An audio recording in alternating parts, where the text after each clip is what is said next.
Hello everyone, welcome to class today. My name is Amin Stukel, I am a physics teacher here, and I am here to give you notes today on refraction. Refraction is on page number 15 in the packet, so if I can have everyone please turn to page number 15, please. Your page should look like this. It should read 7.3 refraction. We're going to take this, erase this, put 8.3 refraction there, as that is the unit we are in. You all theoretically know what refraction is. It is one of the 5 properties of waves alongside rectilinear propagation, reflection, diffraction, interference, and finally refraction, the 5th of them that we're going to be talking about today. If you all recall, refraction is when you have a change in medium, so going from air, say, to water, and you have a wave of some sort, in this case light perhaps, that comes in one direction and leaves bent.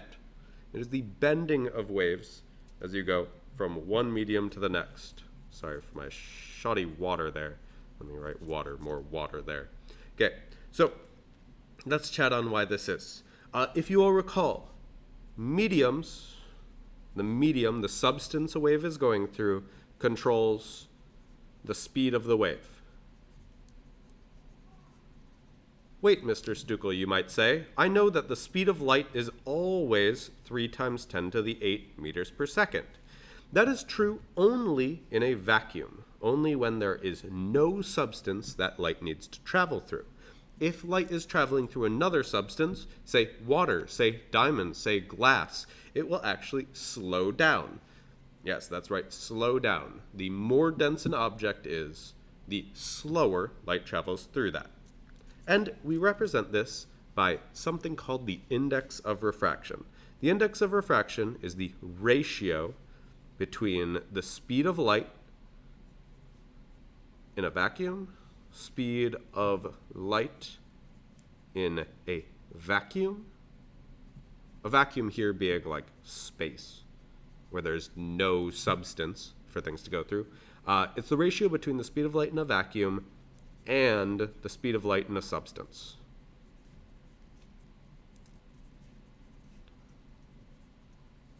When we're saying the word ratio here, we really mean the fraction, the division of two things. And that's going to come up when we write our equation for this. We are going to define the index of refraction specifically with an equation. Now, the index of refraction, we're going to use a lowercase n to create it. And we're going to put a little s here to denote the specific substance that we're talking about. The index of refraction is going to be c, the speed of light in a vacuum, this 3 times 10 to the 8 that we've been talking about all this time, divided then by the velocity of the substance, not the vacuum, the same substance we've found the index of refraction for. Now, conceptually understanding the index of refraction, we really want to see, well, light is going slower than it could in a vacuum. Why is that? Well, as we all know, light doesn't need a vacuum, or light doesn't need a medium to travel. Light serves as its own medium. It travels at a super fast speed when it has a medium. When we're looking at something that's generically a fast medium, let's say like air. If we know air has a very low index of refraction, meaning that light travels super fast through it. Well, air itself looks like a bunch of little atomies floating, not really connected together. They jumble this way, that way, da-da-da-da-da. Well, when we have, say, a ray of light that tries to go through this jumble, as you note, it travels mostly through empty space. It might hit one every so often, but it doesn't collide with too many of the molecules that make up the medium. This is why light can travel relatively fast through this. It doesn't have to bump into things, say it's sorry, apologize, give some money before running off. It can generally go with only having like 2 or 3 accidents for every like 100 miles it travels or so. In a slow medium, however, let's say water. Water is constructed by a bunch of molecules, all tied together as they bundle, and, flow around each other. Water's a fluid. These molecules can move however they want, but in general, they're tighter packed than the molecules in air, our fast medium. Because of this, when light tries to go through water, note how it hits a lot more of these water molecules. Every time it hits one of the water molecules, it has to go through the whole rigmarole of apologizing, giving an electron some energy, letting that electron release that energy, all that sort of stuff. That makes it slower, light. Where in a fast medium, it can go faster. That's conceptually why the more medium you have, the more dense your medium is, the slower light goes through it, versus the less dense your medium is, the faster light goes through it. Okay, cool. So let's move on. Let's talk about some specific applications of our equation that we created earlier. So, looking at question 1, it asks us what the speed of light in water is. In other words, it's asking for the velocity of light in water. I'll put it as a VW. Right? It's the same as this Vs. The substance we have now is just water, so it's a W instead of an S. Now, this is our question mark. This is our unknown. If you note, we know the index of refraction of water. That's right here, 1.33. The index of refraction of one substance will always be the same. It never really changes unless you change that substance. Say we did salt water. That would have a different index of refraction. But generically, water has this index of refraction. We can have this here, and then we can lastly have the last variable we need. 3 times 10 to the 8 meters per second. This is the speed of light in a vacuum. We use C to denote that. Unsure why. But it will always be this 3 times 10 to the 8. Okay, cool. Now let's go through this, actually do our thing. That's an M, not an N. Ugh, here, let me erase that. Sorry. So we have the index of refraction of water is equal to C divided by the velocity in water. Okay, so 1.33 is equal to 3 times 10 to the 8 divided by V water. Okay, easy enough then. I can take both sides, multiply both sides by VW to get this. And now I can take this, divide both sides by 1.33 to get this. This gives me that the velocity of light in water, I need to get a calculator, do a quick thing. I get it to be around 2.26 times 10 to the 8 meters per second, or 2.26 E8 meters per second, whichever you prefer. So there we go. So I found that. We can do all the same things, just briefly here, going through this example. In this example, it gives us that our cornea, the front part of our eye, where light can come through the pupil at least, it says it has an index of refraction of 1.4. And then asks for the speed of light after it passes into my eye. So again, I'm looking for VE, right, the velocity inside my eye, and we know that this is our unknown, what we're looking for. We know that the index of refraction in my eye is this 1.4 here, so I can put that there. Note how there are no units after my index of refraction. My index of refraction is a speed divided by a speed, so all the units cancel out. My index of refraction is never going to need units, per se. Okay? And then last unit I have is C equal to 3 times 10 to the 8 meters per second. And now I can just go through all the same steps. I have that 1.4 is equal to 3E8 divided by VE.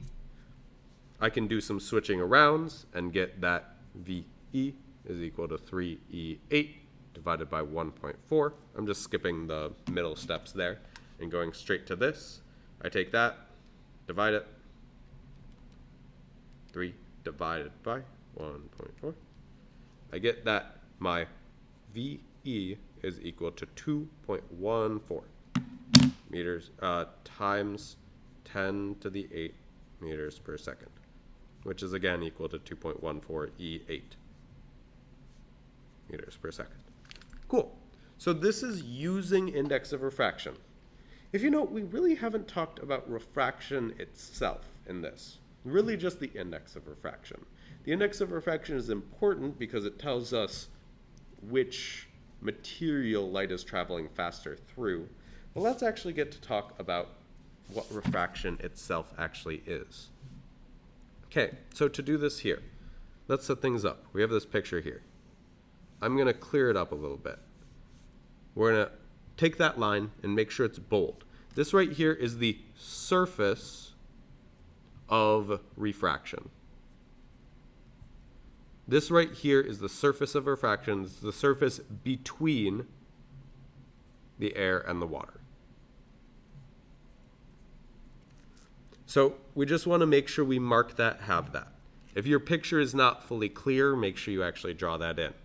The next thing we want is a dotted line going up and down that is perpendicular to the surface of refraction.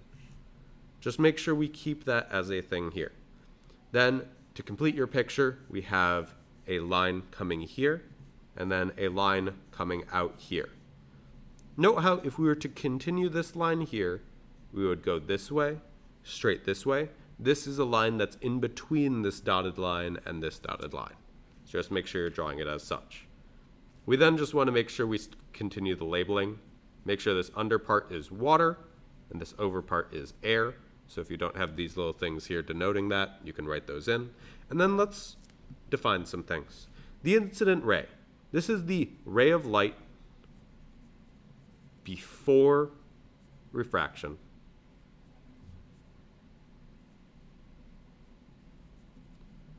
So just note that it's the ray of light before any refraction happens. In our picture, it is this, the light in the air, before it hits the surface of refraction. So this can be our incident ray, right there. Okay, our refracted ray, easily enough, is the ray of light after the refraction. Easy enough. In our thing, this arrow right here is our refracted ray. It's the ray of light after it has hit that surface. Now, the next thing we want to do is talk about the normal line. Our normal line in this picture is this dotted line here. The important part of our normal line is that it is a line perpendicular to the surface that is doing the refracting. So if you note, I have this perpendicular dotted line here. That is what makes it normal, this perpendicularness. So it is a line perpendicular to the surface of refraction. Okay, good. We then have two things, a fast medium and a slow medium. These are going to change depending on the two mediums we have. In this case, we have air and water. Air allows light to travel through it faster than water. So in this case, the fast medium is air, and the slow medium is water. In a formal definition sense, the fast medium is the medium where light travels faster, and the slow medium is the medium where light travels slower. Okay, and then we have a refraction, the refraction that we get when we actually enact this. Now let's talk through how we're actually going to draw this. So let's look down to 7. 7 has two mediums here, or two situations here, each with two mediums. This top one, we have the fast medium of air and the slow medium of water. Now, here is what's going to be important about refraction. When we are talking about refracting in any way, we're always going to look for the angle between the normal line and the incident ray, and the angle between the normal line and the refracted ray. whichever medium is a faster medium will always have a larger angle. So in this case, our fast medium is on top, and the angle is this large. That means our slow medium is on bottom. The slow medium must have a smaller angle than the fast medium. That means that our refracted ray is going to come out going more vertical than our incident ray did. Because in the slower medium, you have a smaller angle. If we scoot over here, we'll have a similar thing. If we look to the back page, glass has an index of refraction of 1.5. Water has an index of refraction of 1.33. 1.5 is bigger than 1.33. That means glass is a slower medium than water. So we'll call it the slower medium, and we'll call the water in this case the fast medium. Note how water is a slow medium in one situation and a fast medium in the other situation. It's all dependent on what two mediums you have, not if a medium is intrinsically slow or not. Okay, we have our angle here. Note how glass is now the slow medium. The angle for water then, the fast medium, has to be bigger. That means my incident ray is going to go out here so that the angle that I make here is larger. So my new angle, the angle in water, is bigger than the angle in glass in this case, as it is a fast medium, that's a slow medium. Look at question number 8. I want you to pause the video at this point. Okay. And I want you to answer question number 8. Okay. Have you paused the video? Have you answered? Are you done answering? Good.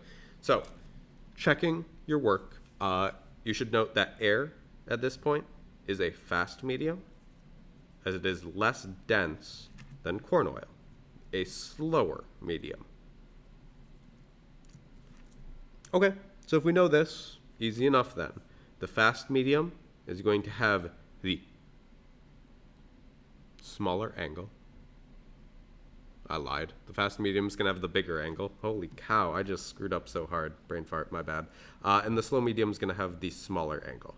So you can put it right there, like such. Okay, cool, good. Set? Good? Good. Okay.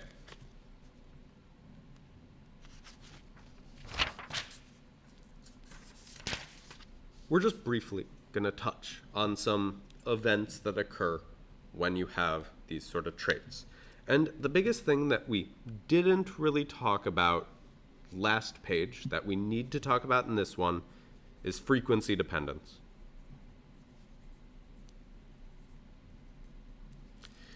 You all should know that different substances can be opaque or transparent to different frequencies of light. Say the wall, or this table that you can see right here, this table is opaque to visible light. Visible light cannot go through it. However, radio waves could go through it if they wanted to.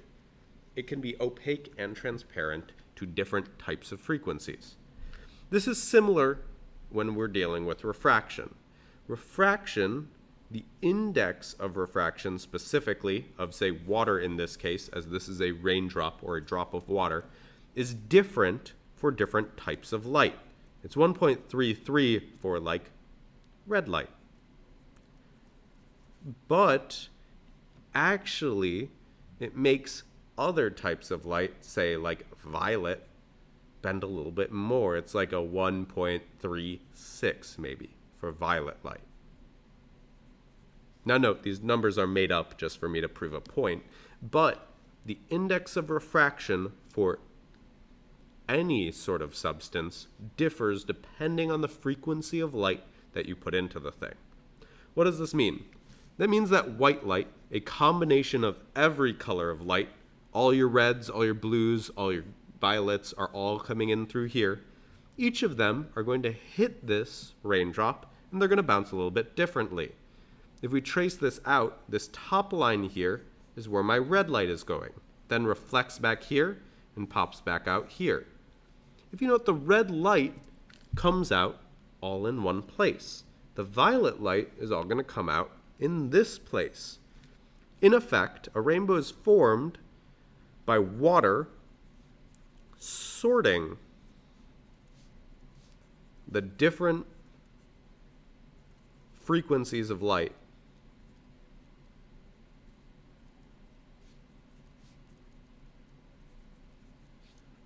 by refracting them differently.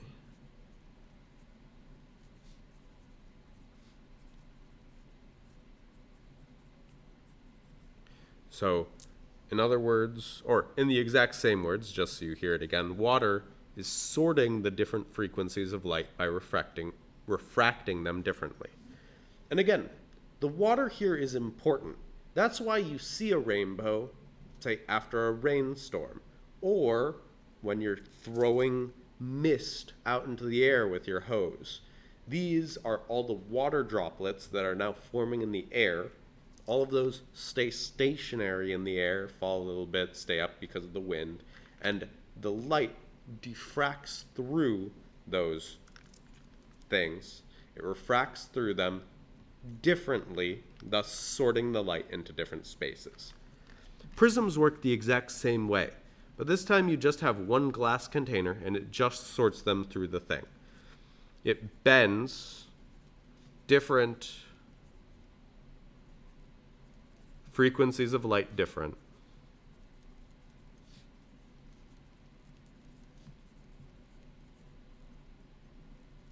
Which breaks them up.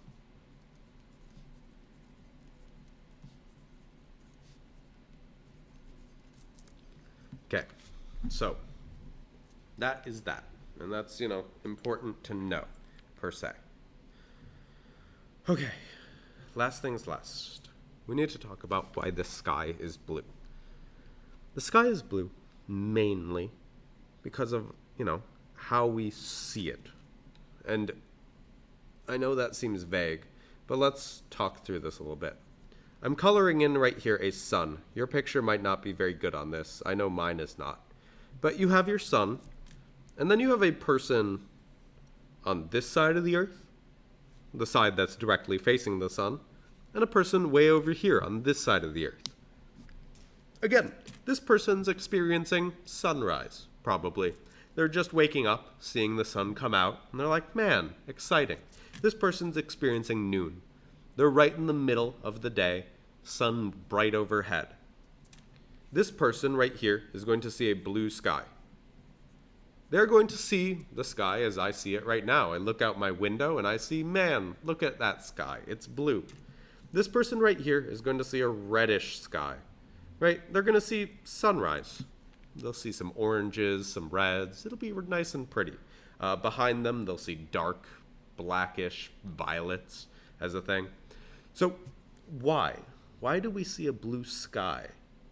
Well, as the rays of light from the sun start hitting our atmosphere, they start hitting all of the gas and all that sort of stuff up in our atmosphere, the ozone, the water vapor, all that, they will, in fact, hit some of that and scatter off a little bit. We can see the sky because light hits the sky, the air in the sky, and bounces towards our eyes. The light that hits those things and bounces more are blue lights and violet lights. The higher frequency lights. Higher frequency lights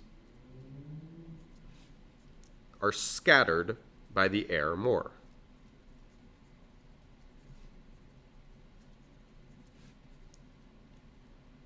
If higher frequency lights like blue and violet are scattered more by the air, well, that means that since we have a shorter distance here, all of those blue and purple lights that are scattering are the ones that we directly see in the air. The air right above us, all of this air right here, is scattering blue and purple light. So when we look at it, we're going like, ah, yeah, blue. The purple light, it's scattering even higher in our atmosphere. So if we look deep into the sky, it gets darker. But we primarily see the blue that reaches like our lower atmosphere, and well, we can see it from there. So then where does all the red, yellow, orange light go? That all goes and hits the ground itself.